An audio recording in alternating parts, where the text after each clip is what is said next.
I'm pretty pumped, man. Like it's really cool that the campaign's been growing. It's getting a lot of momentum, and yeah, it's just really exciting to see stuff like this starting to happen. It's starting to get a lot more movement. A lot more people are aware of the campaign now, and that's really what matters for this campaign. Is just building awareness, at least at this stage.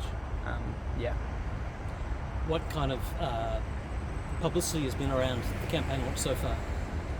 The campaign launch so far has mostly just been communicated through social media and stuff like that, and just making sure that our supporters are aware of it. We've recently been campaigning for people to come and join up at the Clubs Expo at Victoria University. We're looking to try and get some high school students on board too, because obviously it's a campaign for rangatahi.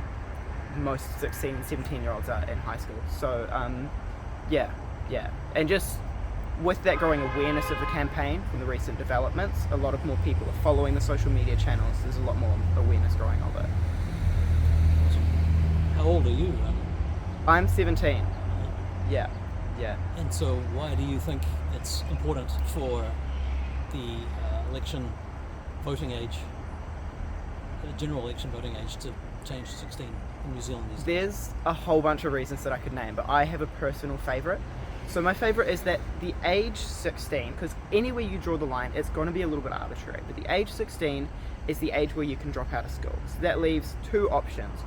One option is that if you drop out of school, you're working, you're paying taxes, you're full-time, you're an adult. You're doing the same thing as everyone else is. If you don't drop out of school and you stay in high school, you're in the perfect environment to experience your first election and kind of understand those issues, surrounded by easy access to civics education, other people that are going through the same thing and understand what's going on.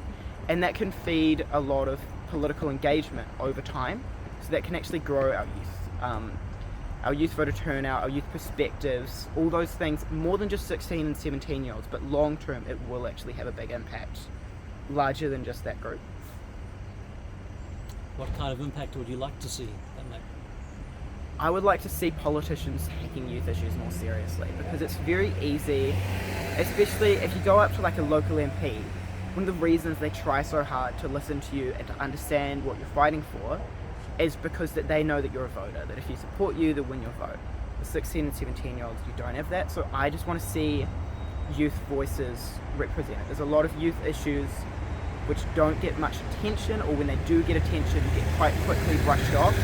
Obviously the climate comes to mind, but there's also things like LGBTQ issues with mental health, even just things like the cost of living and stuff like that actually do affect young people a lot more than people realise. Especially like, you look at the housing crisis, all young people like me are looking at it and going, well, I won't be able to afford a house. There's no point in me trying to buy a house. It's just not reasonable, you know? What makes you think the politicians under the current system, the current voting age, wouldn't represent those issues for youth of today adequately anyway? I'm not necessarily saying that they don't represent youth issues, but they don't have an incentive to represent youth issues. So that's what voting is all about, is giving politicians an incentive to listen to people's perspectives. Currently they don't have an actual incentive to listen to those youth perspectives. There's less of an incentive. It's undemocratic. It's just putting more emphasis on older perspectives than younger perspectives, and that affects the balance of our democracy. What would you say to people who think that 16-year-olds are more susceptible to disinformation and misinformation than older voters? I would disagree pretty strongly with that. For one, 16 and 17-year-olds have grown up in the age of the internet, so we're a lot more used to those forms of communication. On top of that, 16 and 17-year-olds are fully developed in being able to make cold cognitive decisions, which are those ones that are emotionally removed. We have a longer time to kind of understand it and think about it. 16, 17-year-olds are perfectly capable of making those decisions as much as anyone else. Like, psychologists have found that. It's more the emotional and quick decisions where there's just a little bit more developing with 16, 17-year-olds. So, yeah, I mean, we're perfectly capable, and in fact, I'd argue older voters are a lot more susceptible just because of that they haven't grown up with the internet, whereas we have. It's a lot easier for young people to go, oh, that's a scam. Okay, good. You're right. A lot of people don't think about details of elections and that. Yeah, a lot of people just end up kind of voting one way or something because it's the right way to vote, and then become a lot more engaged when they're older because they've got more. So I've kind of already said this, because they've got more time, but that's why you see in local elections there's generally a much more of an influence on older perspectives, much more engagement from older voters. But if we can get more younger voters pumping through, starting engaging from a younger age, getting that understanding at a younger age, that will follow through the whole way through and just balance out those perspectives a lot more. What kind of support have you seen from individuals and groups for the Make It 16 campaign so far? We've seen a lot of support once people engage with it. So you've probably heard about like the major reviews and stuff that have come out recently. There was the Supreme Court review, Supreme Court judgment, which found that it was unjustified discrimination for the voting age to be 18. The local government electoral review found that, or the draft local government electoral review, I believe, found that the lowering age should be voted, and the same happened for the general election electoral review. A few parties have come out and support. The government actually has a bill going before Parliament to lower the voting age for local elections very soon, which we're very excited about. But yeah, there's a lot of change happening right now in how people are understanding what this means, because it's getting a lot more publicity. And the thing with lowering the voting age is that scientifically, for all the evidence we've seen, it is something that we kind of need to do. So once people engage with it, once people understand why and get away from that knee-jerk reaction of, no, it's a big change, I don't like that, people do start to support the campaign and understand why it's so necessary. What would you say to people who think, if you're going to change the voting age, why not put it right down to 15 or even 12? Well, the thing with 16 is that's the age for a whole bunch of other things. It's the age for dropping out of school. It's the age where under the Bill of Rights you get given your rights. It's the age where you get a whole bunch of independence. Technically, I wouldn't recommend it, but you could start a family at 16. You can do a whole bunch of things at 16. Anywhere you draw the line, it's going to be a bit arbitrary, but 16 is currently where our society generally draws the line, except for this one thing.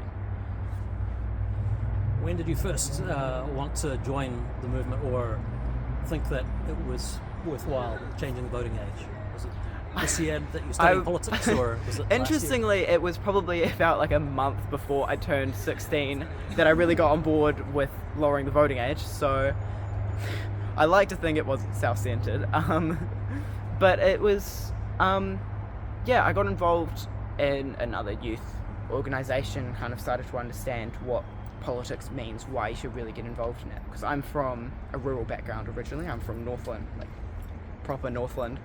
And I heard about the campaign and realised that I could actually join it and start kind of like contributing my perspectives and my ideas into that, and hopefully, like being able to campaign where I am, Wellington, and yeah. What do you think are the biggest issues that need to be sorted out by the government these days? I think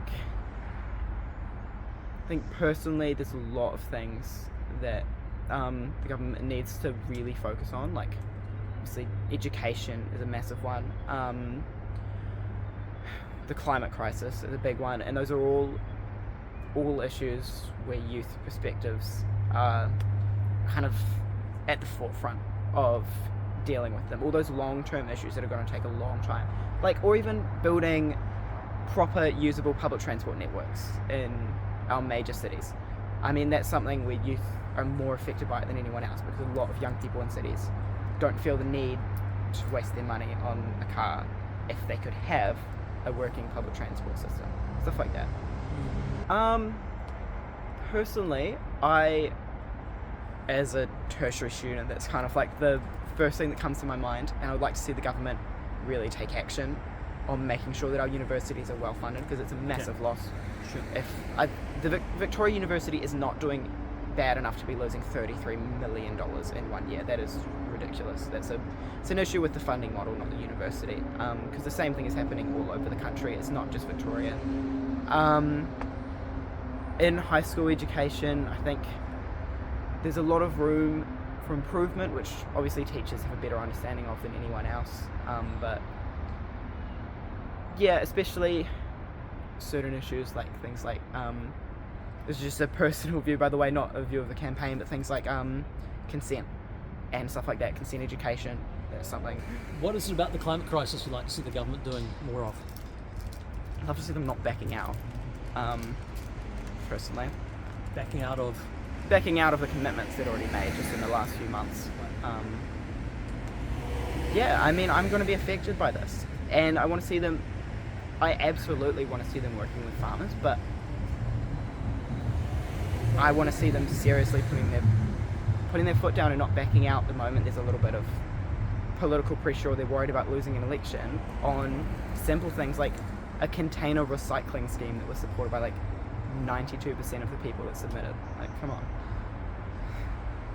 Why do you think the government is backsliding and having policy bonfires on such low-hanging fruit objectives like those? Because they're worried about losing the election, which I get, but I mean, lowering the voting age was actually something they put on the policy bonfire as part of that, and they're not realising the long-term implications of doing that. Lowering the voting age is really, really important. Climate issues, really, really important. Actually, lowering the voting age is in many ways an extension of it is an issue that can be seen as a climate issue, because youth perspectives aren't necessarily one voice on the climate, but they are focused on the future.